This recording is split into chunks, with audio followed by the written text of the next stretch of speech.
This is Two Bridge TV. I'm Apollo P. I'm here with Rolex, Homi, and Jonie VV, man. What's going on, guys? Man. Yeah. It's a real big interview. This is real exclusive. Talking to some real guys right now, right? For sure. So a lot of people in the streets want to know like who you guys are. They don't know who you are. So we're gonna, just tap into a little bit of your past, who you are, and then, share a little bit of information with the people. Is that cool with you guys? Yeah, but first one, you don't know, like the toothbrush mask come with a man of asthma still, so I can't really press this too long, but you don't know. Take that off, you don't know. Alright, we're back. Alright, so let's get into it. Let's just get a little bit of your backstory and see you guys where you're from. So let's start with you, Rolex, homie. Like, what was your upbringing like? Where you from? From downtown Toronto, you don't know, West Chinatown. Now you go out PO, you know the vibes. And growing up down there was really fast and real at the same time, And it was coming to your house, you just see basketball players walking around, club district, it was live, And really changed it for nothing, Johnny VV. Alright, where are you from? How was it growing up? Where are you from? Before I moved to Melbourne, I was in the same Alexandra Park area, Oh, for those who don't know, these guys are blood brothers. Yeah, we're brothers. Yeah. Same mom and everything, alright? So these are brothers. Yeah. So we living in PO before I moved to Melbourne. And then, when I moved to Melbourne, it was just crazy, What I seen in Melbourne, I wasn't really seeing when I was living down there near PO. And I couldn't even go in PO because he wouldn't even let me come to he wouldn't even let me, So I was always hanging around on the outskirts, So, like, he didn't mention that you growing up in Melbourne. Like, what happened? Why you grew up in Melbourne? Why you claiming Melbourne and then he's saying PO? Because that's just how it happened. When I basically, jumped off the porch, all these guys are inside. My two oldest brothers are in for murder. He was in for, getting knocked out in Windsor. So I was just in Melbourne by myself. I was in my mom, my sister in the house, but I was really dealing with what was going on outside at the time. It was really detrimental. There was a lot going on, a lot of shootings, murders, innocent people getting killed. So, coming to my house every day, it was like, yo, could it be me, Yeah. So it was a lot different because when your brother was around, he kind of kept you away. Oh, for sure. He would never want me in the PO. You know what I'm saying? Like, even sometimes when I try to creep in and you'll see me and run me out, I'll just run back home. So you're a big guardian for him. I was looking out for him because I feel like at the time I was going through some politics in my life. That I felt like he was too young at the time to understand. So I felt like if I wasn't around, they'd more catching me. What were you buying at the time? The bubble tea? Bubble tea. I was at Chinatown Center and buying bubble tea and playing Counter-Strike computer stores and stuff. He said just kind of keep him away so that you didn't catch him slipping. That's before he was a bad boy. But I'm just saying. So before before you hopped out the porch, you were like just a regular kid? No, I was like, I don't think you understand how regular I was. I was regular. Like to the point if you knew me now and then now you'd be like, yo, something made you change. You know what I'm saying? It's like, So I guess as a big brother who you did your best to kind of keep your brother on the outskirts, I guess as things changed for him, how did that make you feel? If you want to be honest like that.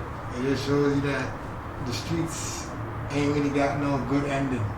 If you ain't got God on your side, you ain't got a good heart. You know what I'm saying? So basically, I just feel like I try my best, but at the same time, she's get a hold of niggas. And they do. Because of the way it plays out more times. However, it has to do with the police and the upbringing that the man had. Basically. Hey man, when life gives you lemons, you gotta make lemonade, right? You make the best out of your situation, no matter how good or not so good it is, right? Yeah, for sure. Alright, so both of you guys are brothers, both of you guys are doing music. I know that oftentimes siblings kind of have some similarities, but also kind of little try to be different because they don't want to be too close to their older sibling, right? But you guys both doing music, so how'd that happen? Who was the first person to start doing music and who influenced the other to do one? Who was my older brother? Okay. Free that nigga too. Yeah, Wiz, what I'm saying? For my brother Wiz. You know what I'm saying? So Wiz, that's the general that. There's four of us. We the four brothers of Toronto. You know, you playing this real shit. That movie, right? Like the movie. We the four brothers of Toronto. It goes from my oldest brother Wiz to me. There's four of us. You know what I'm saying? Unfortunately, we all like, went down that road. Yeah. You know, like they say in school, you know, you end up, you know, jail life, you know, in the streets, like we lived it, you know. But like, you know, like my oldest brother taught him how to rap, and then he taught me how to rap. I didn't even want to rap. You know what I'm saying? We were in Amsterdam, and he's just like, he's writing my lyrics for me. He's like, yo, spit it, and I'm spitting it, and I'm not even spitting it because like I didn't even want to do it, forcing it. And he's like, yo, my nigga, like, he's like, yo, you're a real nigga out here in Malvern, like, yo, listen, if you're a rapper, like niggas would fuck with you. So I'm just like, yo, whatever. Then I started doing it, and then whatever I did it. The first 2 tracks I did, he wrote it, and I didn't really like, you know. But it was sick though. But then when I got arrested, while I was inside for like the last 13 years, I just been writing inside. And I just perfected my style, my sound. I can't lie, he's one of my favorite rappers. You guys both feed off each other when it comes to music. Yeah, all day. So, alright, so Big Bro Wiz taught you. You taught Little Bro. So what? So, what's your passion with music? Like, you know, your Big Bro taught you, but like, my passion in music. Did he kind of hold on? Did he kind of like? Did you kind of teach you in the way you taught him? Like, you know, like, yo, you can rap. For Sure. Yeah, for sure, because we grew up on it. But I'm saying, I grew up off a certain type of rap. Yeah, you get me. Like, I grew up off of like Capone Noriega, like, you know what I mean? CNN report, like, you know what I mean? Shit like that, like, you know what I mean? Queen Bitch Fridays, like Nas and the Man and shit like that. So my swag kind of came from like Nas, 50 and Tupac. Those are like the guys that I looked up to. That I felt like were doing the stuff that I would like to do as far as into music, you know? So that's where my swag kind of comes from.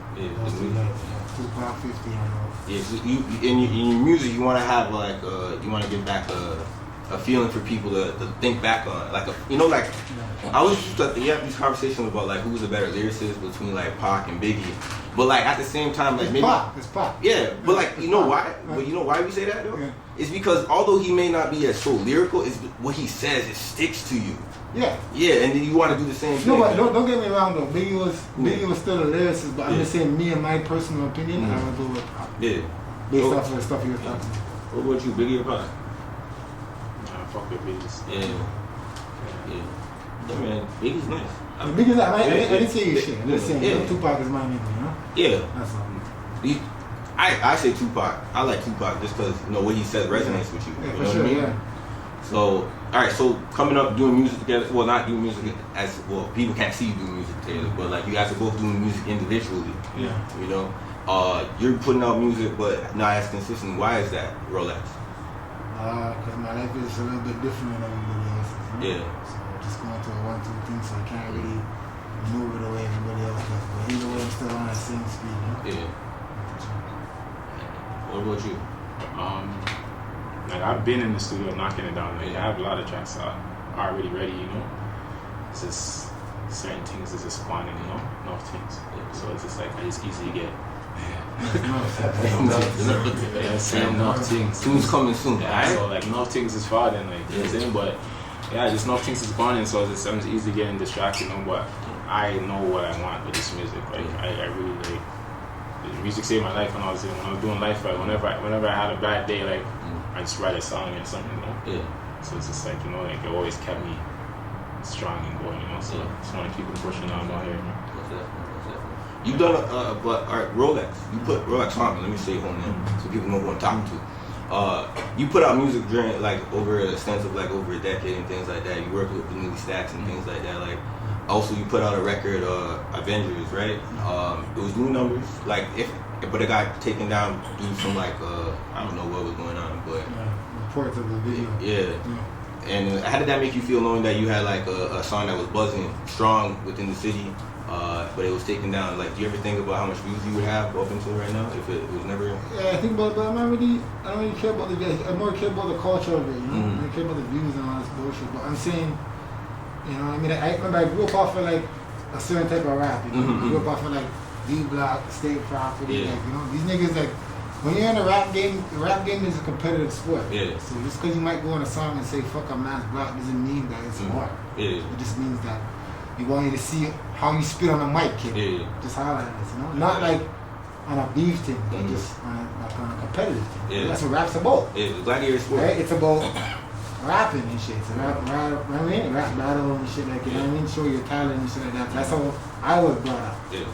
That's why I am. I feel like it's confused nowadays because there's not a lot of battle rappers anymore. Yeah. It's not like people understand that concept of the hip hop culture of it, you know? Yeah. Do you feel like the culture changed because there's not a lot of battle rap, but do you also feel like the culture changed because of like social media and people interpreting things a little differently? Yeah, for sure. You know? Yeah. And how does that make you feel when people kind of interpret you in a way that you may not want to be like interpreted? Like, you know, you might say something, but someone perceives it a different way, and it might just reflect. But you have to just live with that because everybody has their own opinion of how, you know what I mean? You can't really control what people think about everything you say or your mouth. Yeah.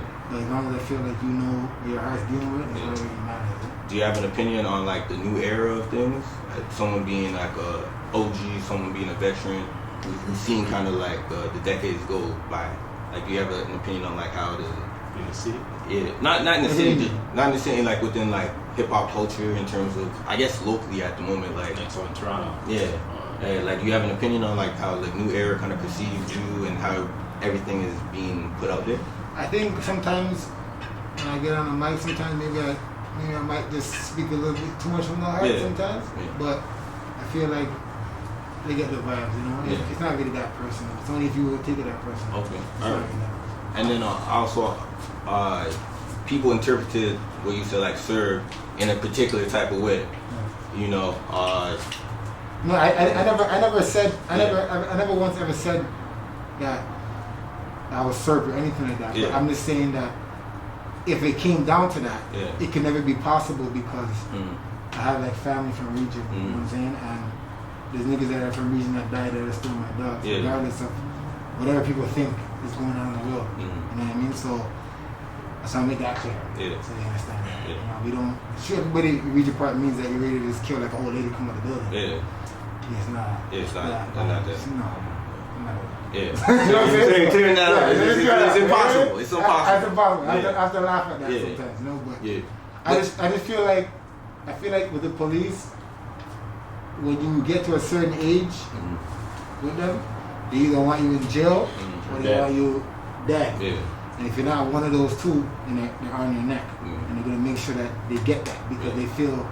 With the boy, it's like an ego thing. Right? They feel like you deserve to be in jail for life. But it's like, what are you basing off of? You don't even know me, man. You're basing off of what informers are telling you, or what you think of me. Yeah. You don't know me as an actual individual. So, but for you to act like that is like kind of wrong. But at the same time, you can't really blame them too much because they work off of information. So if people are making you feel like you're a bad guy, then they have to do their job to preserve and protect, and they have to deal with you like you're a bad guy. Yeah, but It's not even personal. It's kind of like just business the way you guys are. Right. I mean, to be honest, we're speaking with both of you guys even before the camera, right? You guys are very respectful. Yeah. You guys are very just. Oh, for sure. That's how it's raised. You know, like we just move accordingly. Yeah. You know. And then that's something I want to put out there. You guys are like really respectful people. Like, Oh, for sure. Oh, for sure. easy going conversation with people. It's not like you guys came in here kind of like, No. you know. Yeah, no vibes. Yeah. You know. Gangster and gentlemen shit. Yeah. Yeah. Nah, I'm a villain. Yeah. Oh, let's talk about you because you promote Chef Gang, Villain Gang. Yeah, for sure. Yeah. What was that all about? Is that like click? Is that like a record it's label? just, it's just two of our homies passed away. Someone that I consider a close friend, like almost family. Ramon Morgan passed away. And everybody we call him Chef. Yeah. So it's a Chef Gang. And my dear friend, Vincent Wright. His name was Villain. You know what I'm saying? He passed away. So it's just an honor for both of them. And it's just. That's what basically is. I released it today. I dropped it today, but I released it today because this my homie Villain, his favorite number was 7. And we always have these little conversations. Yeah, you know what I'm saying? He always be like, yo, listen, like the world's gonna remember my name, like Vincent. I'm like, yo, so what are you gonna do for that to happen? And he was like, yo, I don't know, but it's gonna happen. Yeah. But then after, unfortunately, he got set up and he got killed on January 7th. So it's like that's why it's like. So this day is even more significant. Yeah. So it's just like 7th for him. So it's just like, he always tell me like, yo, listen, like everybody's gonna remember my name. 7 letters, just like Toronto, Melbourne. So it's like. I'm just doing this for him. Yeah. You know what I'm saying? The 7 has like a lot of significance. No, for sure. It's a godly number. It's blessed. You know what I'm saying? 3 7s together is a jackpot. You feel me? Exactly. 3 6s, you don't know. Stuff fall off. Box that way. You feel me? I finished the world in 7 days. You know what I mean? Yeah. You know the vibes. But yeah, that's all it is, man. You know. All right, so like you dropped it today. I guess what like while you were cooking it up inside the studio, you know, making. I didn't cook it up in the studio. My fault. Oh, what do you mean? I cooked it up in like in an Airbnb. Okay. Yeah, I cooked it up in like 20 minutes. Oh shit. Yeah. All right, so like how did like 20 minutes is like fast. Yeah. As well, but like when you were making it, like how did you feel after you were done? Like I knew it was litty, but I didn't know how real it was until like I put out the preview to certain dogs them, and they made like certain of their girls here. And then when I heard like how the girls like, oh my god, like that track is sick, like I'm like okay, you know, because you don't know when the girls like it, it's a rap, you know. They're gonna tell their friends, their cousins, it's like North things. Yeah. They're gonna tell North things. So, you don't know. North things equal more things than North things. And it's like, yeah, it's over. Yeah, you get me? You know what I'm saying? But you already know Dizzle, like, you know, that's my dad, you know, he's the one that alley-ooped it, you know. Honestly, like, it was his beat. Like, you know, he just called me, said, like, yo, fam, let's just do it a thing. I'm like, alright, let's do it, you know. But unfortunately, he's in right now, you know. You know, something happened, and, you know, through the grace of God, he made it up. You know, and hopefully, you know, he can make it out of this legal situation right now. But, fuck, I'm here trying to push it, you know what I'm saying? At the end of the day, you already know it's a shot gang villain to freedom. You know what I'm saying? So, like, you guys speak about a lot of, like, you know, hard times a little bit more. Speak of life. Yeah. I speak of my life experience, my bros, my sisters, my mom. I speak what I see. You know what I'm saying? I write my own shit. I don't write my shit. Like I speak what I see. Like this is my life. I'm rapping lived experience. You know what I'm saying? So you can take it however you want to take it. I don't really care. I'm just putting everything on the mic. If you like it, you like it. If you don't, keep it fucking pushing. Yeah. It's simple. So like how people may misinterpret what you say, you don't give a fuck. I don't care. Okay. You know what I'm saying? Yeah. But I move accordingly. I move in line. I would never say something when I know I'm out of line. I'm gonna say something when I know I'm right. Like, you know what I'm saying? Because there's nothing better than when you do something you know you're right. When you do something righteous, because the reward in the end is always good. You know what I'm saying? So if you know whatever you have, if you know you're right in your heart, go all in. You know what I'm saying? If I know I'm not right, I ain't gonna speak on it. I ain't gonna step on it. But if I know I'm right, you're fucked. You know what I'm saying? So that's all it is. That's a words to live by, to be honest. For sure. Yeah. You know what I'm saying? So let's talk about this. Like the reason why I brought up like you guys your lived experiences and stuff like that. Plus you guys are doing music. Do you ever feel like discouraged to do music? Like you ever feel like frustrated? Like you know what, life is going this way and I just don't want to do it. Like do you have a love-hate relationship with music? Let's just ask that. Like that girl that told me, do you have a love-hate relationship with music? Sure, I love it, man. The only reason why I rap right now is because everybody that I loved, that loved me, wanted me to rap. They were my biggest fan, you know? So like my mom, rest in peace. Montana, Bonix, Jeezy, all of them, you know, that died. They all were my biggest fans. They always had tunes that I didn't even have. I didn't even know where they were. They had them, you know what I mean? So they always were like pushing me to do it. Exactly. So basically now, as a man, I realize that no matter what happens, they can't really come back from it. So the only way to really make it live on is to do what they want me to do. Yeah. Basically. So you're just gonna go full head first into head first, all in. All right, so we're gonna get some new music for you, man.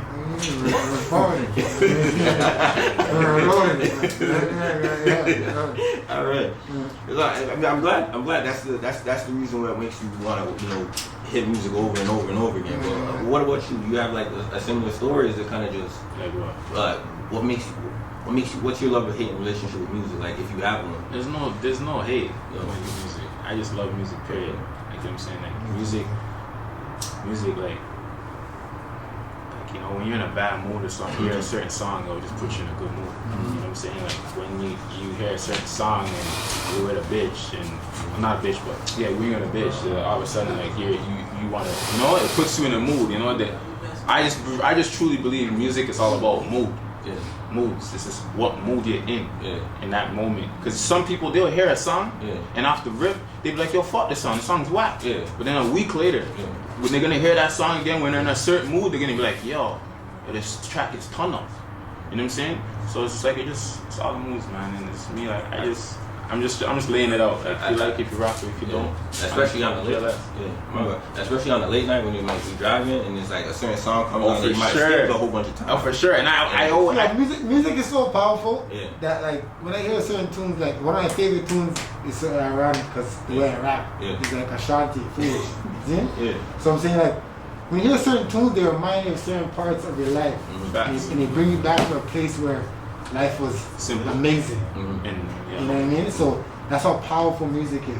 To the point where a song can bring you back to a place where you just was enjoying living life, like it was just the best time. And I was inside. It's Ashanti foolish too for me. When I was in the pen, there was this guy. He came from BC. He had like swastikas, fuck nigger, all this shit. He came from all BC, but he had all these fucking shit on him, like fuck niggers and swastikas, all that bullshit.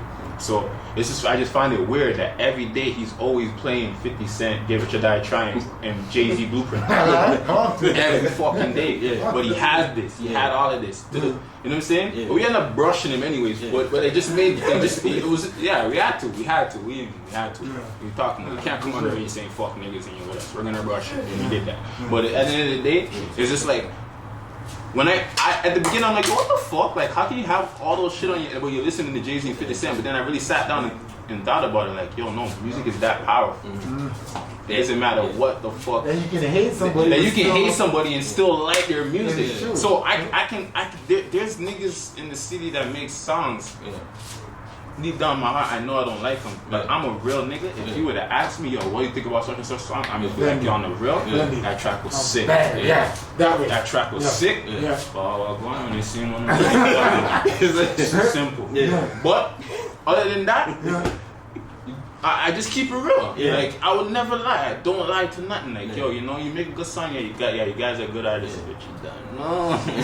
It's simple. It's that. You give respect where I give respect where it's due. I don't give a fuck who you are, my nigga. I don't give a fuck who you are. I don't give a fuck. Like, you know what I'm saying? I'm not no wasty. I'm not no fucking, like, I tell it how it is. You know what I'm saying? You know what I'm saying? Fuck, if your song's better than mine, I'd be like, oh shit, alright. You got me on that one. Like, that's what it is about keeping it real. You know what I'm saying? A lot of niggas don't keep it real. You know what I'm saying? I've been in jail for so long, I came out here and I see what's going on here. Niggas ain't keeping it real. Niggas out here fuga. Niggas are fuckboys. That's why I just stay from certain people. I just keep to who I know, who I fuck with. Get to you, my bro. You know what I'm saying? I keep to certain people. I don't want to fuck with a lot of people out here because people out here are fucking fake. Now. Niggas, people's real out here ain't my real, my bro's real, my family's real, or period. You know what I'm saying? So it's just like, I'm gonna do what I'm doing. You know what I'm saying? You want that split? You're right. So like my bad. I got some inside intel, right? I heard that you did a freestyle back in the day, and that led to you possibly getting signed by Dipset. You could elaborate on that? Yeah. Basically what happened was nigga nice though. What's happening though? We're on the block one day and then the fucking rap sheet. This is rap sheet. I think they're from like. I think the rap sheet man are from like Scarlet or something originally. Or something. That's some Scarlet niggas. Shout out to the Scarlet niggas. But I'm saying they came to the block, but they didn't want to come to where we were. And they were having like an argument with us, like, yo, if you come up there, you guys on a wild thing, what's going on? Is it blessed? I say it's blessed. You know, they came up, everything was good. So the freestyle that I spitted was a freestyle that I just kind of just spitted this off the top, just tweaking, you know? And after that happened, I ended up getting knocked and wounded. Fucking robbing a drug dealer that the police made it seem like it was a civilian. But at the end of the day, they got my time, they tried me as an adult, they did their thing. But while that was going on, fucking Dipset was pulling up in the hood in the car because that his name again? Big Apple. Big Apple. Remember Big Apple? No, I don't know Big Apple. Big Apple was fucking, He was doing like the music scene. Yeah, with Dipset man and shit. Yeah, and they were pulling up to the hood and shit. But it's just, that's the thing about jail will ruin opportunities. That's why anytime I see some weird type of movements, I just and just do the dash because I'm missing no opportunity for nobody anymore. Yeah, you can fuck right off with that shit, man. That way. Yeah. So that was the opportunity. All right. So you said I know you brought up the jail hit fuck up opportunities and things like that. But I've heard from like certain or like say some other people who've been incarcerated before. They're like sometimes being incarcerated. Granted, don't hold me to this, but they say like it might be a blessing in disguise certain times because certain people move too fast. No, for sure. Jail definitely saved my life. Okay. Jail definitely preserved my life. I'm not proud of being there, but it definitely preserved it because when you're young and you're learning and stuff and you're going through adolescence and your stuff like that, you have to learn. Sometimes the way the streets is, if you slip, you just slide, and you might just be off of this. So by being in jail, you can kind of see stuff happening and pre from a distance without really. The most you might get is a stab or a cold blue. Yeah. You know what I mean? Well, the silver boxer with the silver boxer. Now people don't know about the cold blues or the medical alert. Medical alert, that's when you're off this. I do not know what's going on. They say medical alert, you're I mean, they found me there around Yeah. All right, so tell other people how you also came. Well, you also told us a little bit how you came up in like a PO downtown, but how do you think that shaped you as a person? Like in terms of like what fundamental principles do you think growing up there taught you? If that makes sense. It taught me basically at the time. It taught me loyalty. Taught me that you can be anything you want to be. Because you see everybody on TV, you see them downtown. When I was growing up, that's before they started getting robbed and shit. All that shit. Because they were getting robbed like crazy down there. But I'm saying before all of that, you come at your house and see like basketball players walk up and down. So it kind of shows you that you can be with it because you're in the same environment as the celebrities. That's why it's different for me. So I always had big dreams based off of those fundamentals of the fact that I can see. You play sports growing up, or do you just mostly more? I was playing sports, but like, you know what I mean. I had to like drop out of school and shit at a young age because like I ended up like getting into like some polys, and I was like, you know what I mean. I'm not talking about Region Park for the record too. I'm just saying, man, I got into some polys, and I couldn't really go to school because niggas are pulling up lunchtime after and they coming for blood, and you go into the hospital, something's going on. You know what I'm saying? So it got to a point where I was like, yo, man, I'm going to school in my time. I got a Cuban, I got a phone, I got some Heineken from the corner store. I'm a black man. But like at the same time, how old would you say you were? Roughly between 14 and 18, obviously. No, I was very young at the time. Yeah, like at that young age, like imagine like that must be like a traumatic thing if you want to use that word, like. No, you know, it's crazy. The sad part was I ended up graduating in the pen. I ended up graduating because now I can go to school with my CD player and live in peace. So I ended up graduating as a big grown ass man. So I can say it to people and you can run up because I got ran out of school off of my upbringing. I didn't want to leave school. I wasn't even a bad boy. I was a guy that wanted to play basketball. I love to shoot threes in the ballpark. You know what I'm saying? That's about it, but I just have to adapt to my environment, which is very valuable. Hey man, for sure. I mean, you can only do what you can do. But like, you know, that's what happens when you grow up in in situations like that, violence and stuff. You know, it's either one of the things you end up. You know, it's funny. Not the funny thing about it, but like the weird thing about growing up in violence, you start to realize that people start to respect violence. For sure. And what do you mean that's the only motherfucking thing they No. People only respect money and violence. Yeah. That's it. People, like, you can be a waste a super duper waste you. People know you are a goof. You're a goof, man. Go suck your granddad. You're a goof. You have the money. He's a real nigga. You know that guy? You mean that's Big Crody, man? You'll suck yourself. You're a fucking kid. You know what I'm saying? That's what it is, because you have money. Like, there's enough blood clot pussy out here that think them bad because they have money. People say, yo, well, go on, fam. But it's not even like that. They're racist. But, you know, that's what it is. It's money and violence. So if you have money, Yeah, real nigga. But if you, But if you think- I can't lie though, like. But there's also real people too who just law-abiding citizens that do their thing. That doesn't mean you're a real nigga. No, for sure. But it just goes to what you say about people respect either money or violence in the streets. Yeah. You know what I'm saying? Oftentimes people respect aggression even outside the street, like in the regular square life. And you ever me thinking about it is like, why do you have to wait for someone to get aggressive for you to hear them? No, but you don't really get it. The aggression really doesn't really come from us, our upbringing, because we don't really upbringing with like aggression. It comes from being incarcerated. Yeah. Because now the police are coming and putting false cases on you, have you in jail, where you have to bang out for your. We're speaking about like how you didn't grow up aggressive. It was more so conditioned that way based on like your life circumstances. Yeah. You know, and you were like, being in a prison, cops making you fight for like peanut butter and stuff, which sounds ridiculous to be honest. But that's what it is. It's survival of the fittest. Yeah. Like I'm not into this no self-detention center shit, man. I'm talking about down jail, like backsides, like. Yeah. Talking about real bad boy jails. Yeah. Not no fucking camera pass cell 6 with the camera seeing you back there. Right? Yeah. Shout out. Talking about real badness. Yeah. So I'm saying you have to fight for your shit. But like I want to talk to Johnny VV, but I just want to end off with you, by saying that you being conditioned to fight for like peanut butter. Like, granted, I guess I don't want to. It's respect. Yeah. It's respect. Yeah. But I'm saying they put you in a situation where you have to be such a petty nigga just to survive. And that's not even in man's nature to be like petty like that. So, but that's what they do. Yeah, they do it to us as a black man. Femi. Yeah, it's ridiculous, right? Yeah. I mean, there should be a way to kind of change reform, but like, you know, who's ever going to look up for the black man? It's money and lawyers. Yeah, lawyer fees. Yeah, because you need.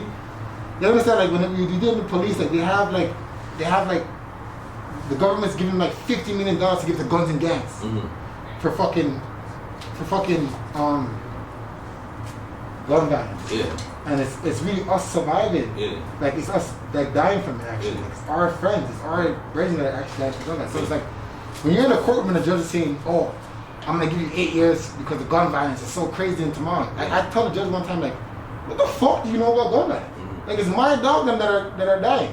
Who do you know that died from gun violence? Why are you giving me 8 years for a gun when I'm the one that's actually survived, like being affected from gun violence? Exactly. What the fuck you know about gun violence? You watch it on the news. So why am I getting punished for something that I'm actually going through? Yeah. It's affecting my life. Yeah. You get what I'm saying? But that's stuff that people are not talking about. Yeah. You feel like, do you feel like the general public is so unaware and ignorant to what's going on within inside these streets where black men are kind of like, you know, forced to pin against each other just to survive day by day? How I think about it is just like, it's just this, like, you know what's going on in the streets, you have to think about it like this, like, a lot of people when they go through trauma and stuff, like they have like people that do counseling to talk to them and shit. We don't have that. We've been doing our counseling with Henny. Henny in that blunt, nigga. That's what we've been dealing with trauma for decades and years. So it's just like, you know what I'm saying? When you see people you got these millionaires who get trauma and stuff. They pay these top-notch psychologists who come, whatever, and they sit down and talk to them and they talk about their problems. We don't have no one to talk to. We have each other who he's going through his own shit. But I'm talking to him. Like, this is what we do. We just smoke and drink. Like, that's the only thing we do with the pain. It's just like, you know, it's lost the mental deal. It sounds like just environment of both, like strong. You know, like the saying, a strong friend. It sounds like everyone's just a strong friend. Everyone's holding on to their own thing, and then as well as we all going through shit. All going through it. You know, you trying to hold on to his what he's going through, but you're going through something. It's like it's crazy because he lost friends. He lost a lot of friends from PO. Yeah, that I know too. But the only thing is that both our friends that died, we were all brothers. He knew all my friends from Malvern. I knew all his friends from PO, and even though he lost his friends. People that from Malvern, I lost, he knows them too. You know so it's still affected even though it's not the same thing. But it's the same thing, but either way it's like I lost them too. But I know them too, right? Yeah. And even when you lose someone, you see how that loss affects the friend that you know, right? Because you're going through the pain, and it's like, damn, I'm seeing you go through it. I'm going through it different than you going through it. You see it affect their mothers too, because like my homie Keon, he got killed in front of his mother, and that was her only child, you know. So I seen what it did to her after, you know. Yeah. You see what it does to with her mother and stuff. It's a lot, you know. They said they have in jail until jail was the only child. And when he died, same thing, the mom affected the mom different because it's the only child. I'm not saying that, but at least if you have a couple other children, you can be more stronger. Yeah, when it's like be your stronger own. for them, you know. Yeah. But if it's the only child, then Yeah. you see how that plays out. It plays out double still. Damn, I mean, there's only so much pain that someone can take. Like, is it? I guess. I mean, I don't try to be no therapy or anything, but like, you ever just go, you ever ask yourself or ask your people around you, like, oh, how much pain do you think you can take? I feel like God doesn't give you nothing you can handle. Though. Yeah. Nothing you can't handle, right? Yeah. So either way, as crazy as it might be, you can always handle it. Honestly, it always like, come true, right? I lost a lot of friends, you know, but when I lost my mom, like, that one was like a detrimental hit, you know, because life doesn't get you ready for death, you know, and especially life doesn't get you ready at 15-year-old for the death of your mother, you know, like, that was my guardian. She really, like, you know, but I don't know. It's been 13 years, I'm still like even the day when my mom died was the craziest day ever because like it's like I was in jail when she died and like she died on a lockdown search for weapons. Any man knows that if you're on lockdown for weapons, you can't leave that reaction until you get searched and then things. So all of a sudden the boy are coming to my door talking about, yeah, you have to make a phone call. I'm saying there's a weapon search. What do you mean? Nah, phone call. I said, this has to be something different. I've never seen this before. Yeah. And then, sure enough, I realized why I was able to walk out of a fucking weapon search. It was a phone call. Right? That's probably not the reason you wanted. Yeah, not the reason why. I'd rather my girl tell me that she's pregnant or something. I don't know. But that was not something like I wanted to hear. You know what I'm saying? So, after this, lived through that and then whatever. But even like that, they kind of dealt me blessed though. Because shout out to them, still. I'm going to say their name, you know? But shout out to them because what they did is they kind of brought me into a room that was like empty and they told me the news and let me just do what I had to do in that room by myself. And I like that because I didn't want to get the information in front of people. So I just pump a boy that I didn't like last week for that information, serious information, you know? So that's why. That's good for that. Hey man. I mean, you don't hear stuff. See, this is why we have to have conversations because I probably would have never known this. Yeah, for sure. Probably no one would probably ever know like they show some compassion.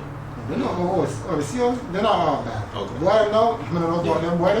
But when I talk about SEALs, SEALs are different. Like, some of them are actually trying to better your life. Some of them actually care about your well-being. Yeah. It's supposed If to you be. shower at nighttime. Yeah. Boy, the men are different. That's what I'm talking about.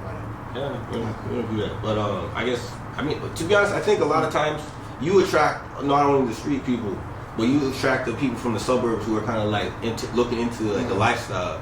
Like, how does that? First off, how does that make you feel knowing that you got people who are so far removed from the lifestyle, but so let's say infatuated about it, like intrigued about it? Like, what does that make you guys feel like? Of course, but this has happened before us. This has happened, like, you know, when NWA came out, all the little white kids in LA want to know what was going on in Compton. Like, this was happening before us, you know. Yeah. So like, it's just the same thing, you know. Just like, what's going on? Like, okay, like, you know, like these, what makes these guys different? Like, why when these guys do stuff is fake or it's talked about like that, you know? Like, you know. Yeah, I'm pretty sure your experiences that you had inside the penitentiary or being incarcerated is not something these suburban kids want to go through. Oh, never that. I would love to like prevent another me or him or a lot of other niggas that went down this street shit. Like, you know, it's not really worth it, you know. But I understand when it's so far gone, there's no turning back. I understand, but if you could turn back, like I advise you to. I really advise you to. If you could turn back. You know, I ain't gonna be a hypocrite and say if it's too deep, if it's up and it's stuck, turn back. I ain't gonna be a hypocrite because I went it myself. But if it's a situation where you can turn back from, and you can resolve it, and turn back from it and move on. You know what I'm saying? Yeah, sure. I got another question for you, Rolex. When are you ever gonna take off the mask? Take off the mask. And you go inside your house.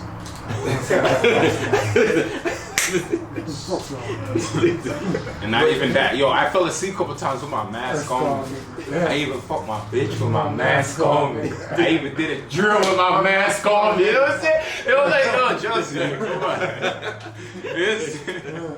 on. Yeah, because people want to know why you always have the mask on. You know, is it? I just don't like. I feel like people in the world just pray every blood clot thing. Sometimes I want to pray me, fam. Sometimes I want to be able to just walk in the store and just buy a fucking 7-Up. Yeah. I don't worry about a man preying me because I'm on fucking Instagram. Yeah. Not thumping in your face. Yeah. You know what I'm saying? But you as a musical act, making music, you have the mask on. We see like other artists, you know, MF Doom, you know, BFR, Bundog. We got even people from the US. Real nigga, Bundog. Yeah. Real nigga. Yeah. And we see, you know, other UK mans have the, you know, face all wrapped up. Like, you know, it works. Yo, shout out to the UK, man. The UK niggas. Yo, I love the UK niggas, man. I love the UK niggas. Them niggas, I like the UK. Everything one of the list though. Yeah, they're legit. Shout out to you. You gotta be up too quick, fast for you. Yeah, man. They're dangerous guys, man. They're with this stuff. Yeah, so like they're doing it, but like, do you think there's gonna be a time where you take off the mask, or is this the Rolex Homi gets maxed up? For sure, I'm taking it off. Okay. For sure, but not right now. Not right now. I'm not ready for that right now. So face reveal coming soon. Yeah. Alright, that's fine.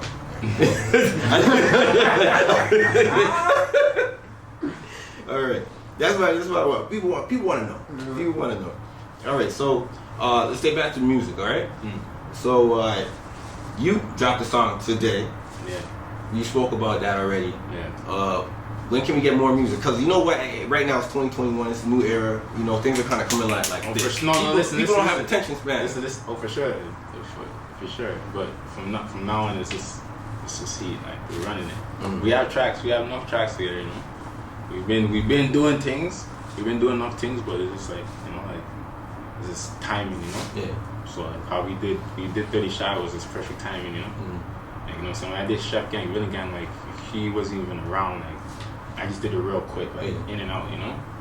But we have shit coming on the way, like 100%. Exactly. I know you previewed a track on your Instagram, 30 Shots, I believe. Yeah, man. In the line though, you know, I like to listen to the lyrics. You know, in the line you said, you know, I want to quote you wrong. You robbed the man who robbed Drake. Can you elaborate on that if you can? You don't have to. All right.